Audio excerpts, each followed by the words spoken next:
Oiê, aqui é a Ana Paula. Você está no podcast Sherlock Holmes e hoje nós vamos investigar um assunto um tanto polêmico. Baixar PDF de livro na internet é errado? Lembrando que as nossas investigações aqui sempre serão diante de Deus. E eu só peço também para que, se você ainda não escutou o episódio anterior a esse, foi sobre o valor do livro. Eu preciso que você volte um episódio aí, escute ele, porque ele vai ser muito necessário para esse de agora. E como esse assunto é muito delicado, eu convidei o pastor Emílio Garofalo Neto para estar aqui comigo de novo. Eu estou muito feliz, muito honrada. As respostas do episódio sobre conversão foram muito legais. E obrigada, pastor. Bem-vindo de volta aqui. Oi, Ana, tudo bem? É um prazer estar aqui de volta e servir vocês, servir nossos ouvintes aí por meio dessa conversa. Eu ouvi, tá? Eu já ouvi o seu programa sobre o custo do livro e foi muito esclarecedor mesmo. Para quem não sabe, o pastor Emílio, além de pastor, ele também é escritor. Ele já escreveu 2 livros publicados pela editora Monergismo, O Futebol é Bom para Cristão e Boas Novas em Ruth. E eu sei que tem mais 2 para sair ainda esse ano. E também tem vários artigos e contos lá no... Você pode procurar lá pelo Twitter do pastor, tem links para poder ler.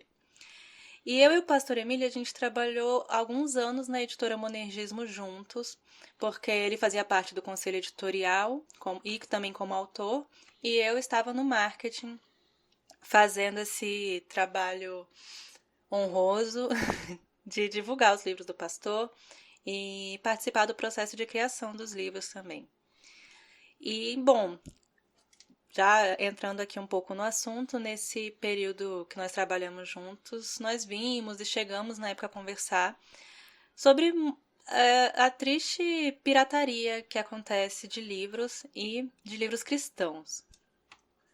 Então, Ana, é verdade, eu tenho, como você falou, 2 livros já publicados pela editora Monergismo. Tem aí mais livros aí no prelo, trabalhando, querendo escrever. E sim, a gente falou muitas vezes, né, sobre a necessidade da gente ter discussões abertas, bíblicas e profundas sobre por que as pessoas fazem isso, por que a pirataria e assim por diante. E o problema é real. E é interessante porque há alguns casos em que há má fé mesmo. A pessoa sabe que é errada, mas ela não está nem aí. Já há outros casos, creio eu, que é mais uma questão de desconhecimento. Pessoas que sinceramente acham que não tem problema por uma razão ou por outra, ou que nunca nem pensaram nisso. E eu espero que essa nossa conversa hoje ajude a esclarecer e informar. E também a confrontar. Eu também espero que seja mais por desinformação mesmo.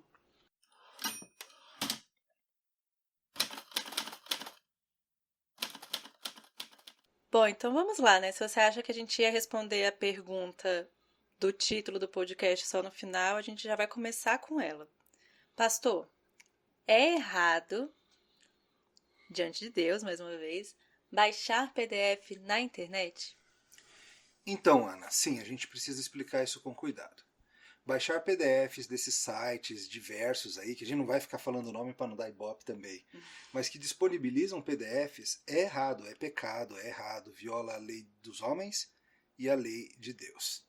E já respondendo uma das perguntas aí dos ouvintes, né, a Olivia fez como saber se o PDF disponível é autorizado ou não.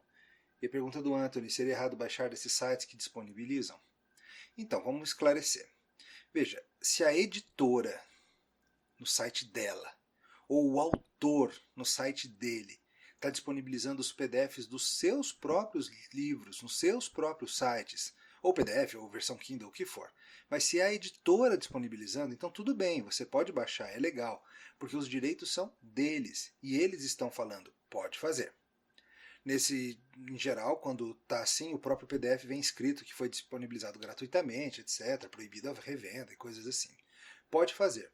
Mas esses que você acha por aí na internet, site disso, site daquilo, ou aqueles grupos de WhatsApp, onde o pessoal fica mandando PDF de livro um para o outro, ou coisa assim, isso é errado. Isso está errado mesmo. eu vou até aproveitar para dizer aqui, aproveitando essa fala do pastor, que inclusive quando a gente vê a editora disponibilizando um PDF, você pode ver que na maioria das vezes eles colocam um link no qual você vai colocar o seu e-mail. E esse é o valor que você está pagando por aquele livro, é o que ela está pedindo em troca de te dar aquele PDF. Então também não é certo você ir nesse link, botar seu e-mail, pegar o PDF e depois mandar por WhatsApp ou mandar para os amigos. Manda o link para a pessoa, que ela vai lá e coloca o e-mail dela também. Também queria aproveitar que um amigo nosso, que a gente conhece aí de outra editora, me mandou uma mensagem falando para mencionar aqui que já teve um ser humano que tirou xerox de um livro dessa editora e colocou para vender cópias no Mercado Livre. E aí eu fico me perguntando, isso não é muito óbvio que isso é errado? Você tá louco, imagina só, o cara pega o livro, faz uma xerox, vende a xerox online e as pessoas compram. Isso é muito estranho mesmo. E isso me lembra, sabe, quando eu vejo assim o pessoal que pega livro, existe uma figura que é o tal do colecionador de PDF, já vi muito isso. Misericórdia. É o cara que tem assim, no computador dele tem centenas de PDFs de tudo que é livro, catálogos completos de editoras. E assim, para minha tristeza, eu digo para você que eu já vi, inclusive reuniões de pastores, encontros de pastores, um com um pendrivezinho disponibilizando, olha aqui pessoal, tá cheio de livro. Aí cada um puxava pro seu notebook, assim, um negócio, ninguém tava nem aí circulando esse pendrive. Muito, muito triste mesmo. Ah, não é possível uma coisa dessa. Eu fico assustada com essas coisas, viu? Inclusive o Ícano, não sei se é assim que se fala, perguntou se eu ficava assustada com o fato dos cristãos fazerem isso. E sim, eu fico. E, gente, vale lembrar que, além de tudo que eu falei no outro episódio, para poder gerar o arquivo do livro no formato digital, a editora também paga por isso, tá? Mas, assim, pastor, o senhor acha que é realmente por não saber que é errado que as pessoas fazem, ou elas sabem e fazem assim mesmo? Olha, eu creio, Ana, que há ingenuidade sim. Certa vez eu estava dando aula num seminário e na primeira aula eu passei a ementa, expliquei as leituras que eu queria que os alunos fizessem. Aí ele mesmo, um aluno estava no computador, aí dos 5 minutos depois ele levanta a mão e fala assim, pastor, o livro X eu não estou achando o PDF dele online, não está disponibilizado. Ah, não. Isso, aí eu falei assim, não, não está mesmo, mas não é para achar. Ele falou, não, mas os outros todos estão, só não achei esse. Você sabe onde que acha? Eu falei, não, mas onde que você achou? Ele me mostrou, era um desses sites. E eu expliquei para a turma, falei, gente, vocês não podem usar isso aqui. Ele disse, como não, pastor? Todo livro do seminário a gente pega assim, a gente faz a busca pelo nome e a gente acha no PDF e baixa. Não pode? E assim, um ou dois teimaram, eu expliquei a situação e naquele caso muitos deles achavam, se está online é porque a editora pôs online. Não. Só que não é assim. Muitas vezes é alguém que escaneou e criou um PDF, às vezes foi um vazamento de alguém que recebeu um PDF, às vezes um funcionário, às vezes é um leitor, alguém que foi fazer alguma coisa e acabou passando em diante. Então, sim, genuinamente eu creio que há pessoas que acham que se está rolando o PDF é porque a editora pôs para rolar. É, tem muita gente que compra até, né, lá no um certo aplicativo e consegue transformar em PDF depois, o que, gente, é um crime.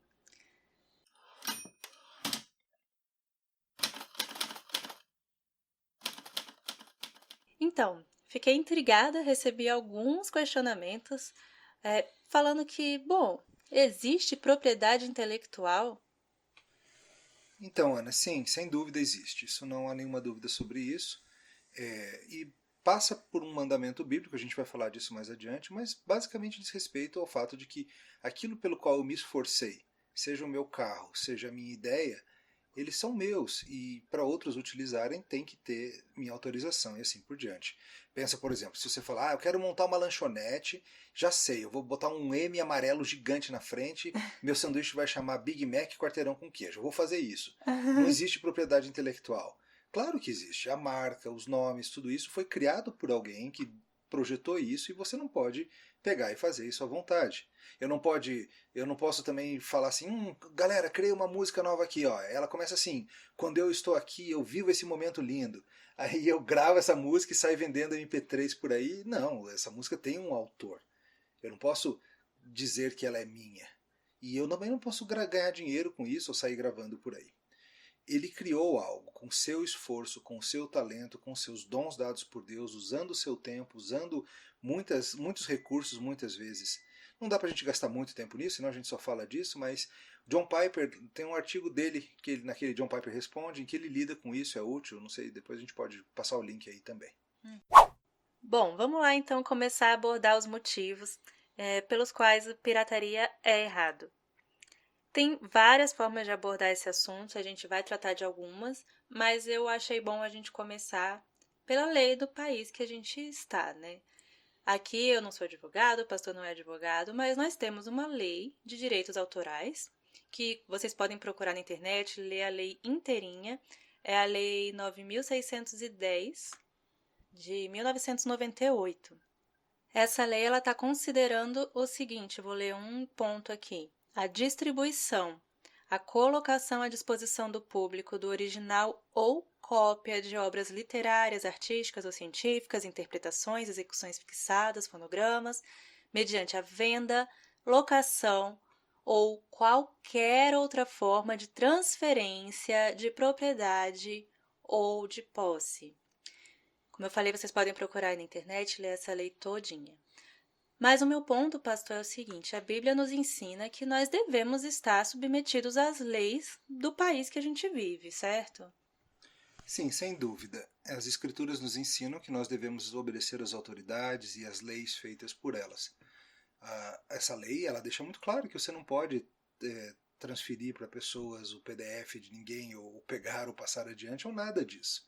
Então, sim, é uma lei e fazer isso é pecado pelo simples fato de que viola a lei do nosso país. Eu lembro quando lá na igreja vocês pregaram nos 10 mandamentos e teve uma pregação que foi específica no não furtarás. E foi falado sobre essa questão da roubo de propriedade intelectual, né? Sim, isso mesmo. O mandamento proíbe tomar qualquer coisa que não seja nossa. E quando foi pregado, e também se alguém quiser ouvir o sermão, talvez tire proveito, mas eu gosto como o Catecismo Breve de Westminster explica o mandamento. Lá na pergunta 75 vai assim: o que proíbe o oitavo mandamento? O oitavo mandamento proíbe tudo que impede ou pode impedir injustamente o adiantamento da riqueza do bem-estar, tanto nosso como do próximo. Então, sim, quando você baixa um PDF ao invés de comprar um livro, você está violando o mandamento, porque você está impedindo o avanço do bem-estar, da riqueza de outra pessoa. Isso é furtar. Ainda que a pessoa você não tenha tirado algo dela, você tirou dela o lucro que ela ganharia, a possibilidade que ela teria de receber com aquilo. Aliás, pastor, essa sua explicação me lembrou que um ponto que poucos pensam também é que a pirataria vai encarecer o produto, porque a editora vai acabar vendendo menos, vai ter que fazer menos tiragens e, como eu expliquei lá no episódio anterior, isso vai encarecer o produto. Faz todo sentido isso. Ou encarece o livro, porque acabou vendendo menos, então que para retornar todo o investimento precisa encarecer, ou com o lucro que ela deixa de receber, ela deixa de lançar mais livros. Eu tenho certeza que as editoras lançariam mais livros se elas tivessem mais lucro. As editoras cristãs, em particular, o grande alvo delas é servir ao povo de Deus por meio da publicação de muito material. E se ela não tiver o retorno do investimento dela, ela não vai ter como continuar fazendo isso. Outra coisa que a gente recebeu muitas perguntas foi relacionada ao domínio público. Livros de autores antigos, como Calvino, Spurgeon, Agostinho. E aí já vou aproveitar para a gente responder a pergunta do Melk Viana. Tem tempo para permissão de download de PDF? Domínio público é um assunto muito interessante. A ideia é a seguinte: depois de um tempo da morte do autor, a sua obra se torna parte do tesouro coletivo da humanidade, por assim dizer. Então, como a gente falou, nós não somos especialistas no direito, mas se eu não me engano, 70 anos após a morte do autor, o seu texto se transforma em domínio público. Mas aí há uma coisa que precisa ser entendida. Por exemplo, os livros de Calvino, eles são domínio público, no seu original. Mas a tradução que a editora X ou a editora Y fizeram, essas são muito mais recentes e a tradução tem direitos também. Então você poderia sim passar livremente as obras originais de Calvino, de Spurgeon, de Agostinho na língua que eles escreveram. Mas as traduções, se elas são mais recentes que isso, elas ainda têm os seus direitos e você continua não podendo passar adiante. Exatamente. As traduções ela tem o direito, a edição ela tem o direito, a editora também pagou por ela, a publicação, enfim. São todos esses detalhes.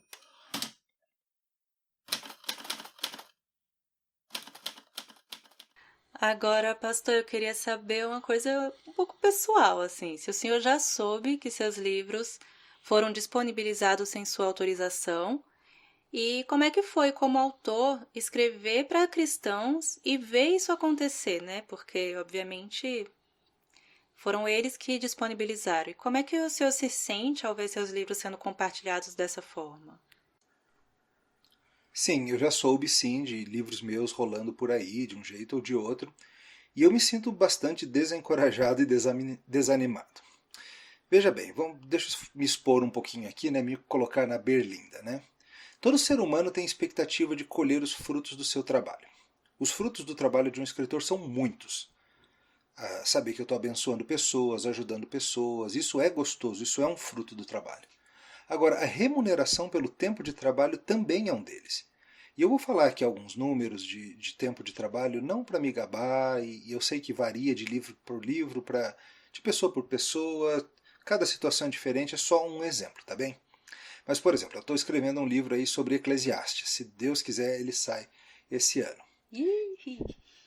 E assim, é muito trabalho envolvido. Para dar uma ideia para vocês. Esse livro ele começou a partir de uma série de pregações que eu fiz. Foram 23 sermões.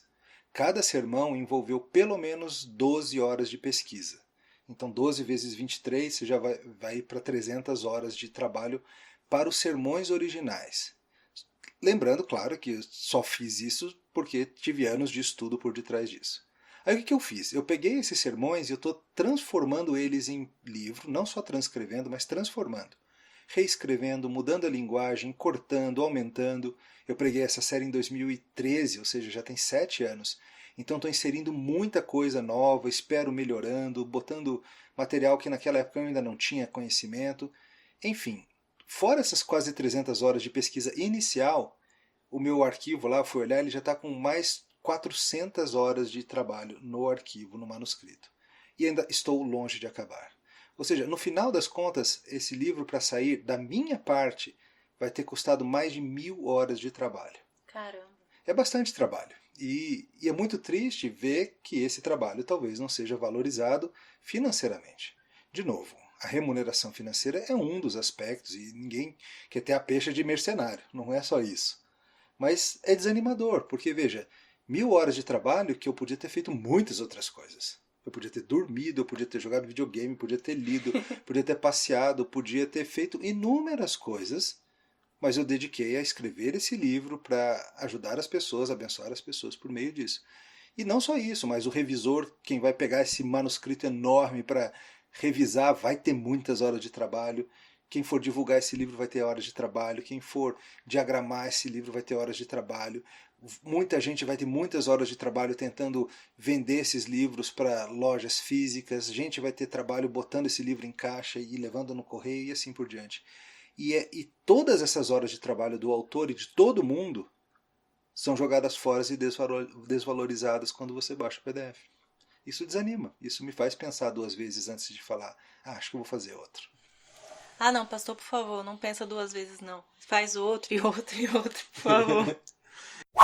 Aproveitando aqui, contando já que você é Sherlock e investiga as coisas, mas em primeira mão tem pelo menos 4 ou 5 livros aí na cabeça. Ah, é? Fora os 2 que talvez saiam esse ano, mas outros que estão na cabeça e se tudo der certo saem aí no futuro próximo. Olha, a gente já tá com boas notícias aqui. Aproveitando isso que o senhor disse, né, me lembrou que tem muita gente que usa o versículo de graça recebestes, de graça dai, para justificar baixar livros. Como é que a gente explica isso? Essa é uma interpretação completamente equivocada desse texto. Jesus estava falando para os apóstolos que ele estava enviando para pregar, e ele estava falando do evangelho. O que ele estava dizendo é o seguinte, você não pode cobrar pelo evangelho.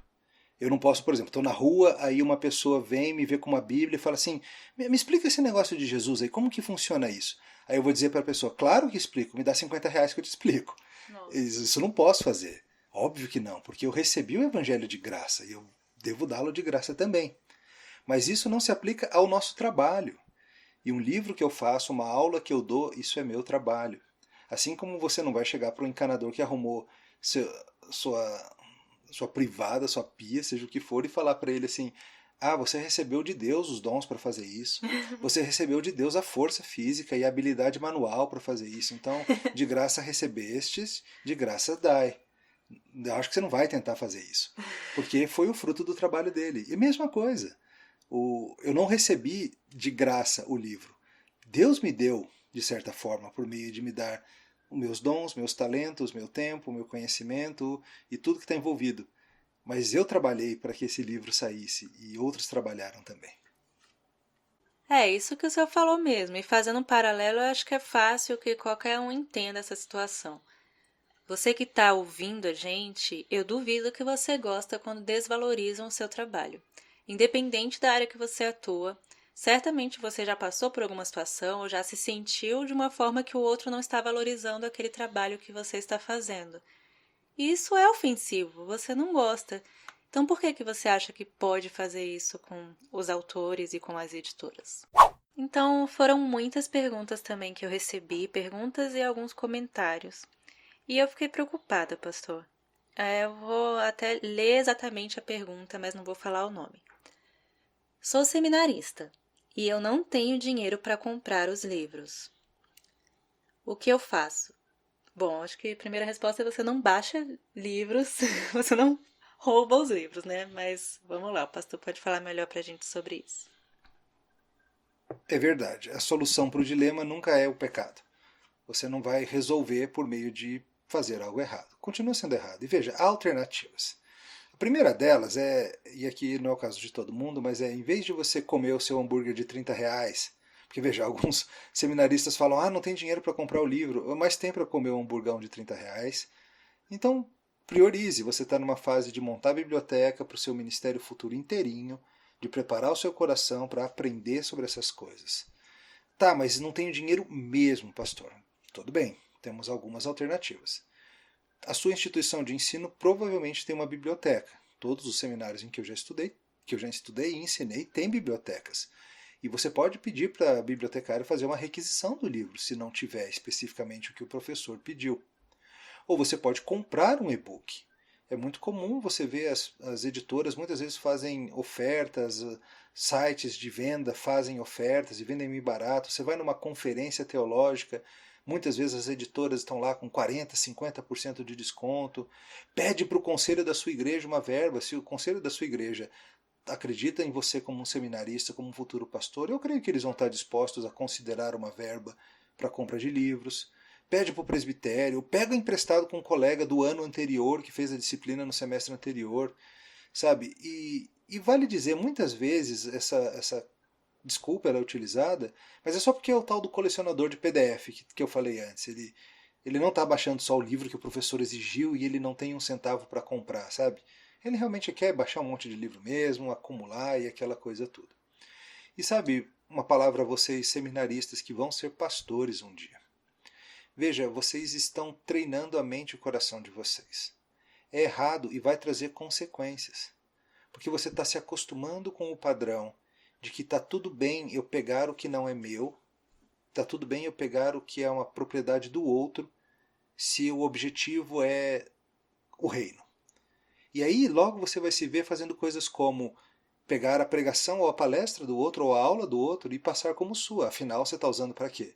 É para o reino, é para abençoar as pessoas, é para ajudar as pessoas. Eu já tive, infelizmente, Ana, muito problema de plágio com alunos também. Felizmente isso tem diminuído, mas muitas vezes de gente mandar plágio dizendo que era trabalho deles e assim por diante. Então, assim, futuros pastores, seminaristas, levem isso a sério. Você não precisa ter esses livros todos. Mesmo que você precise, não é por meio de pecar que você vai fazer isso. Há alternativas. Você tem que trabalhar no seu coração contentamento. Você tem que trabalhar no seu coração a cobiça. E você tem que trabalhar no seu coração o fato de que a Bíblia ensina quais são os métodos para a gente adquirir as coisas que a gente deseja. Não é baixando o PDF, pegando o pendrivezinho que rola na turma e assim por diante. Caramba, eu achei essa mensagem muito importante. Queria até pedir, se você conhece algum amigo seminarista, se você é um seminarista, manda para os seus amigos, o pessoal que estuda com você, compartilha agora mesmo esse podcast, que essa mensagem é importante, né? Como vocês viram, a gente foi respondendo à medida que a gente foi conversando as perguntas que a gente recebeu lá no meu perfil do Instagram. Faltou uma para responder, que foi da Natália. Ela comentou que assim, ela tem um livro físico, de determinado livro, que eu não vou falar, e ela baixou o PDF para ler quando estiver na rua. Ela pergunta se é errado. E outra pessoa também, a Priscila, perguntou a mesma coisa. Se eu tiver o livro físico, é de boa baixar o PDF? Então, gente, quando você compra o livro físico, você está comprando o livro físico. Ele não te dá o direito de pegar outros formatos do livro, nem áudio, nem o e-book. Então, se a editora fizer uma venda, que ela fez lá um pacote para vender o livro, o e-book, sei lá, áudio, aí ok, você pagou pelos três ou pelos dois. Mas se você pagou por um e depois foi lá e pegou da Deep Internet o PDF, você tá errado. Você tá pegando algo que não te foi disponibilizado, tá bom? As pessoas precisam entender que o e-book ele é um produto diferente do livro físico. Você comprar uma versão do livro não te dá direito a ter as outras. São coisas separadas. E obrigado por esse esclarecimento, ele é útil.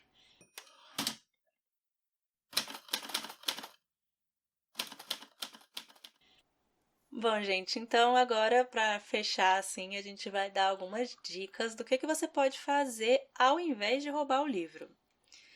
Bom, eu começo com a dica de que já existem vários aplicativos para você, que você paga para o aplicativo um mensal e aí você tem direito a vários e-books, tem até de áudio também. E, gente, esses aplicativos, já esclarecendo, eles pagam os direitos, tá, para as editoras. Então, essa é uma dica.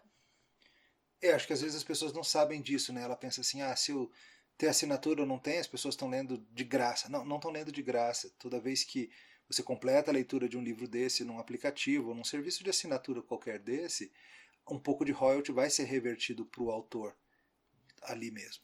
É o sistema também dos canais que passam séries e filmes, gente. Você tá pagando e eles repassam também, tá? Tem muitas formas de você economizar. Você pode, por exemplo, comer menos chocolate, vai ser bom para a sua saúde, e comprar livro, em vez de comprar tanto chocolate que você compra. Aí, essa é uma boa. Você pode comprar um porquinho e começar a guardar suas moedas, é uma dica também. Você pode, tinha eu uns amigos, a gente fazia um negócio alguns anos atrás, eu lembrei agora que em alguns desses sites você pode fazer sua lista de desejos, né? Tipo, você bota lá os livros que você quer ganhar. E aí vai chegar seu aniversário, você bota lá, você fala aí, galera, olha aqui, ó, essa aqui é a lista de desejo. Boa. E aí pronto, no seu aniversário, em vez de comprar, ganhar meia que você nunca vai usar, mais um pós-barba que você já tem 200 e coisa assim, você ganha um monte de livro que você queria.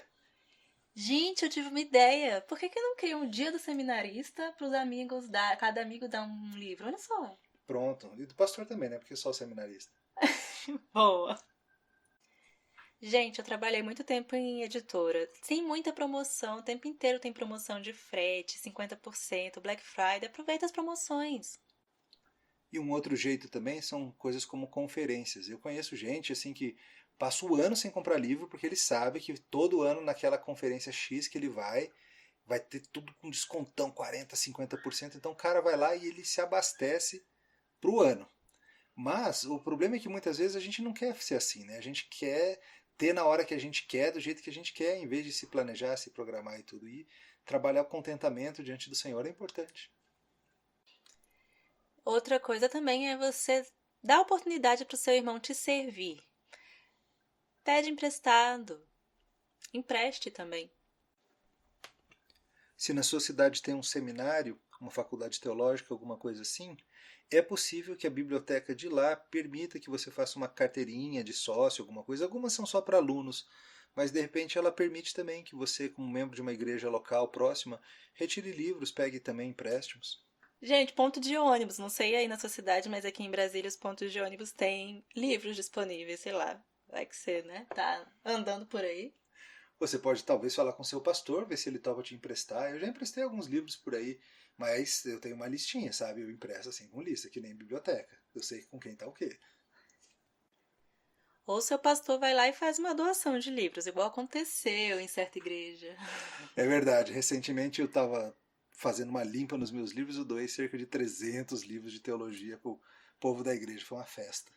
Imagino que quem tá ouvindo agora tá, ai, se remoendo. Então é isso, gente. Tem várias coisas. Se você também tiver dicas do que a pessoa pode fazer ao invés de ir lá e roubar o livro, deixa nos comentários de onde você viu a divulgação, se foi no Twitter, se foi no Instagram. Beleza? Você pode fazer todas essas coisas, você só não pode. Baixar PDF! É isso. Então é isso, pessoal. Espero que esse episódio também tenha dado alguns esclarecimentos para vocês. E eu quero agradecer muito a presença do pastor Emílio de novo aqui com a gente. Muito obrigada, pastor. Nossa, conversando aqui eu já também até para mim já esclareceu várias coisas. Muito, muito obrigada. Por nada, Ana, um prazer servi-la e também servir o pessoal nessa nova investigação. Espero que aí o Senhor convença muitos de parar de errar nisso. Amém. Então é isso, pessoal. Obrigada por ficarem aqui mais uma vez. Espero que vocês tenham gostado. Sigam no aplicativo que você estiver ouvindo para você receber quando chegar o novo episódio. E até a próxima!